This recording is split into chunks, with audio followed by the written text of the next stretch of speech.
Hello. जैसा कि आपको पता है मैं डेली हिंदी साहित्य का इतिहास वीडियो लोड करके डालती हूँ। तो ये है आपकी बुक। लगभग मैंने सारी किताब डाल दी है, थोड़ी सी बची है, तो आप इसे सुनकर अपने पीजीटी, टीजीटी, नेट, जेआरएफ में यूज़ करिए। नेट में यूनिट 2 है रखा गया है, तो मैं आशा करती हूँ आप अपने प्रवक्ता वाली परीक्षा में, असिस्टेंट प्रोफेसर वाले में, सब में यूज़ करेंगे और लाइक करेंगे और शेयर भी करेंगे। तो जैसे ये फ्री वीडियो है लेकिन बहुत लाभकारी है, तो आप इसे सुनिए। यह भी यहाँ तक हो गया था, पेज नंबर 581, आगे से देखिए।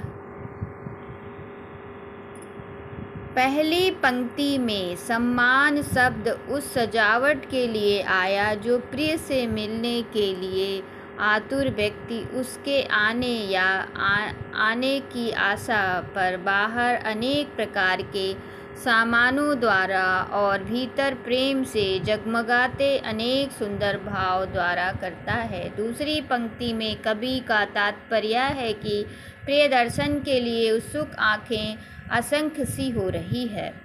उन्हीं की ज्योति आकाश में नक्षत्रों के रूप में फैले। तीसरी पंक्ति में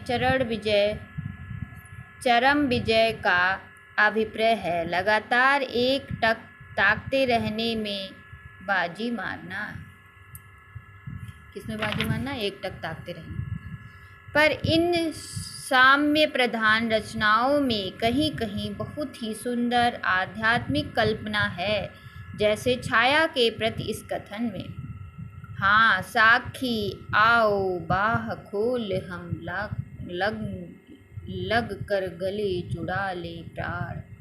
हाँ साखी, छाया की पंक्ति, हाँ साखी आओ बाह खोल हम लग कर गले जुड़ा ले प्राण। फिर तुम तम में मैं प्रियतम में हो जावें द्रुत अंतर्धान। आगे देखिए। कभी कहता है कि छाया रूप जगत, आओ मैं तुम्हें प्यार कर लूं, फिर तुम कहाँ और मैं कहाँ। मैं अर्थात मेरी आत्मा तो उस अनंत ज्योति में मिल जाएगी और तुम अव्यवस्था प्राकृत या महाशून्य में विलीन हो जाओगी। पल्लव के भीतर उत्साह, आंसू, परिवर्तन और बादल आदि रचनाएं देखने से पता चलता है। तो आगे देखिए कि यदि छायावाद नाम से वाद न चल गया होता तो पंत जी स्वच्छंदवाद के शुद्ध स्वाभाविक मार्ग रोमांटिज्म पर ही चलते। इन्हें प्रकृति की ओर सीधे आकर्षित होने वाला, उनसे खुले और चिरंतन रूपों के बीच खुलने वाला हृदय प्राप्त था। यही कारण है कि छायावाद शब्द मुख्यतः शैली के अर्थ में, चित्रभाषा के अर्थ में ही उनकी रचनाओं पर घटित होता है। रहस्यवाद की रूढ़ियों के रमणीय उदाहरण प्रस्तुत करने के लिए उनकी प्रतिभा बहुत कम प्रवृत्त हुई है। रहस्य भावना जहाँ है वहाँ अधिकतर स्वाभाविक है। पल्लव में रहस्यात्मक रचनाएं स्वप्न और मौत निमंत्रण पर जैसे कि पहले कहा आए हैं। पंत जी की रहस्य भावना स्वाभाविक है, सांप्रदायिक डॉगमेटिक है नहीं। तो क्या नहीं है? सांप्रदायिक डॉगमेटिक नहीं है, क्या है? स्वाभाविक। ऐसी रहस्य भावना इस रहस्य में जगत के नाना रूपों में देख प्रत्येक सहृदय व्यक्ति के मन में कभी कभी उठा करती है। व्यक्त जगत नाना रूपों और व्यापारों के भीतर किसी अज्ञात चेतना सत्ता का अनुभव सा करता हुआ कभी इसे केवल अतृप्त जिज्ञासा के रूप में प्रकट करता है।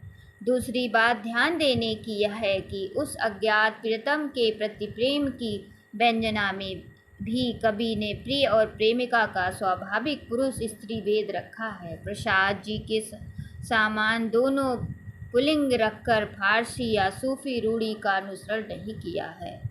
इसी प्रकार वेदना के वैसी विभत्स विवृत्ति भी नहीं मिलती जैसा यह प्रसाद जी की है।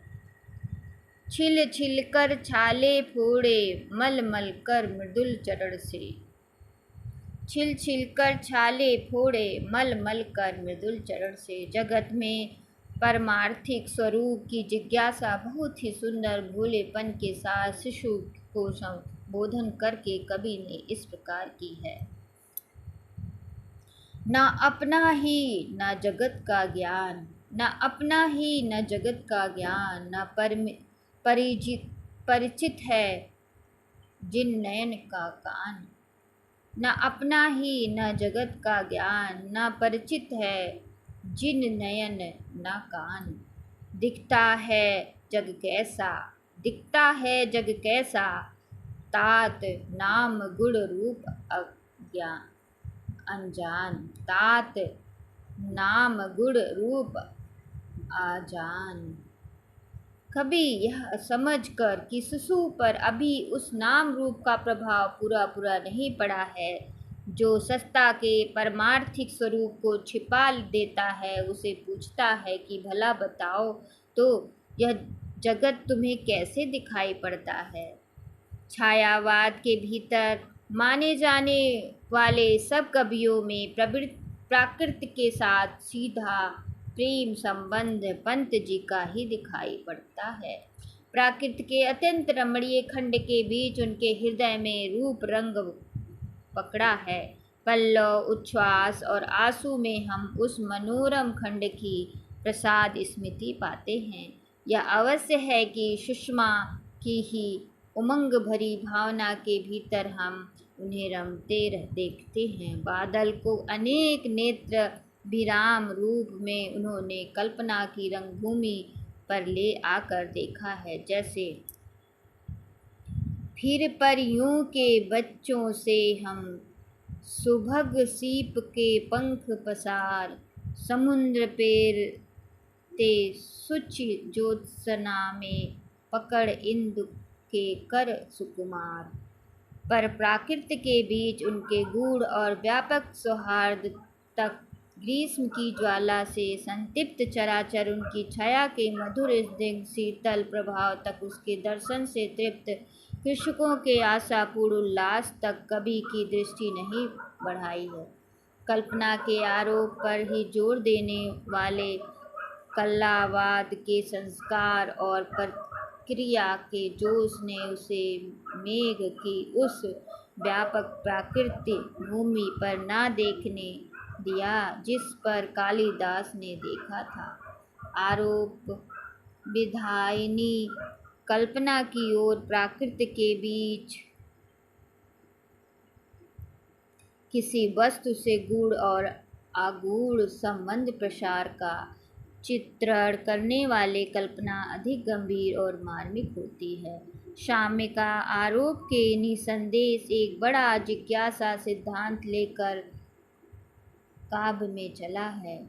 वह जगत के अनंत रूपों या व्यापारों के बीच फैले हुए उन मोटे और महीन संबंध सूत्रों की झलक सी दिखाई नर सत्ता के सूनेपन का भाव दूर करता है। अखिल सत्ता के एकत्व की आनंदमयी भावना जगाकर हमारे हृदय का बंधन खोलता है। जब हम रमणीय के मुख के साथ कमल स्मृति के साथ अधखिली कलिका सामने पाते हैं तो ऐसा अनुभव होता है कि एक ही सौंदर्य धारा से मनुष्य की ओर पेड़ पौधे भी रूप रंग प्राप्त करते हैं। यहीं तक नहीं, भाषा ने व्यापार की सुगमता के लिए अलग अलग शब्द रचकर जो भेद खड़े किए हैं, वे भी कभी कभी इन आरोपों के सहारे थोड़ी देर के लिए हमारे मन से दूर हो जाते हैं। यदि किसी बड़े पेड़ के नीचे उसी के गिरे हुए बीचों से जमे हुए छोटे छोटे पौधे को हम आसपास खेलते उसके बच्चे कहें तो आत्मीयता का भाव झलक जाएगा। कलावाद के प्रभाव से जिस सौंदर्यवाद का चलन यूरोप के काव्य क्षेत्र के भीतर हुआ, उसका पंत जी पर पूरा प्रभाव रहा है। उन्होंने स्पष्ट रूप से कई स्थानों पर सौंदर्य चयन को अपने जीवन की साधना कहा है, जैसे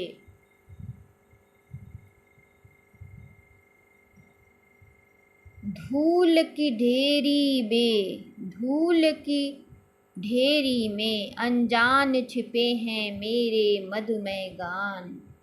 धूल की ढेरी में अनजान छिपे हैं मेरे मधुबन गान। कुटिल कांटे हैं कहीं कठोर, कुटिल कांटे हैं कहीं कठोर, जटिल तरुजाल है किसी ओर। सुमन दल चुन चुन कर निसी भोर, खोजना है अज्ञान वहाँ छोर। मेरा मधुकर का सा जीवन, मेरा मधुकर का सा जीवन, कठिन कर्म है कोमल है मन। उस समय तक कवि प्रकृति के केवल सुंदर मधुर पक्ष में अपने हृदय के कोमल और मधुर भावों के साथ लीन था। कर्म मार्ग उसी कठोर दिखाई पड़ता था। कर्म सौंदर्य का साक्षात उसे नहीं हुआ था। उसका साक्षात्कार आगे चलकर हुआ, जब वह धीरे धीरे जगत और जीवन के पूर्ण स्वरूप की ओर दृष्टि ले गया। पल्लव के अंत में पंत जी जगत के विषय में परिवर्तन के नाना दृश्य सामने लाए हैं, जिसकी प्रेरणा शायद उनके व्यक्तित्व जीवन की किसी विषय स्थिति ने की है। जगत की परिवर्तनशीलता मनुष्य जाति के चिरकाल से शुद्ध करती आ रही है। परिवर्तन संसार का नियम है।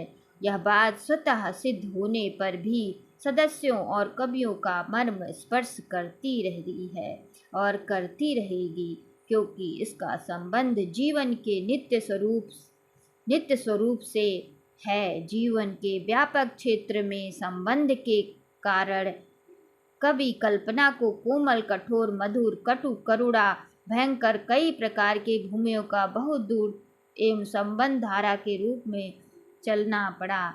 जहाँ कठोर और भयंकर, भव्य और विशाल तथा अधिक अर्थ समन्वित भावनाएं, वहाँ कवि ने रोला छंद का सहारा लिया। काव्य में चिरमयी भाषा सर्वत्र अनिवार्य नहीं। दृष्टि के गूढ़ अगूढ़ मार्मिक तथ्यों के चयन द्वारा भी किसी भावना को मर्मस्पर्शी स्वरूप प्राप्त हो जाता है, जिसका अनुभव शायद पंत जी को इस एक धारा में चलने वाली लंबी कवियों के भीतर हुआ। इसी से कहीं कहीं हम सीधे साधे रूप में चुने हुए मार्मिक तथ्यों का सहारा मात्र पाते हैं, जैसे तुम निशंस रूनूप से जगती पर चढ़ अनियंत्रित, करते हो संतृति को उत्पीड़ित परमार्दित। नग्न नगर कर भग्न भवन प्रतिमाएं खंडित, हर लेता हो विभव कला कौशल चिर संचित। आदि व्याधि बहुत वृष्टिपात उत्पात अमंगल, बही बाढ़ भूकंप तुम्हारे विपुल सैन्य दल।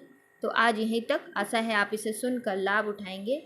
ये यूनिट 2 में नेट में रखा गया है। आपकी PGTGC में से इसमें कोई पंक्ति उठाकर पूछ सकता है ये किसका है या कहाँ से लिया गया है या किसने कहा है सुमित्रानंदन पंत के बारे में, तो आप बता सकते हैं आप इसे सुन के। तो धन्यवाद।